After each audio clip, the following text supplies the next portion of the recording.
नमस्कार जय जगन्नाथ। आज इंग्रेजी नववर्ष समस्ते केमती अलग अलग पालन करती किंतु आम ओडिया माने रंगोली आरंभ करती। तो मो दिन आरंभ होता रंगोली तापर मोर पूजा होता। आज जेहेतु गुरुवार थिला घर टे मु झुणा धूप देदेली एवं पूजा सरला मो सांग माने जड़े कहले चलो जीवा मंदिर को। तो घरे से नथिले तेणुक मंदिर जावाई एका तो जीवा भल लगे तो सांग सहित मंदिर जावाई रेडी हो गली। एमती मंदिर जाई नथिली जेहेतु दुई जन को बसैकी चलैबार अच्छे छुआ और तेणुक मु ड्रेस पिंधिकी ही जाइली।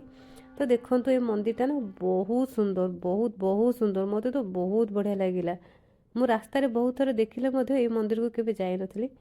आज प्रथम थर पे गली आ मते बहुत भल लगिला। समस्त को तो मंदिर जगह बहुत पसंद किंतु ए मंदिर कारुकार्य मंदिर ठाकुर को पूजा पूरा अलग थिला। आउ तापर आमे बाहरी गलु ब्रह्मेश्वर मंदिर। ब्रह्मेश्वर मंदिर मते बहुत सुंदर थिला। तापर आमे बाहरथिलु राजाराणी मंदिर।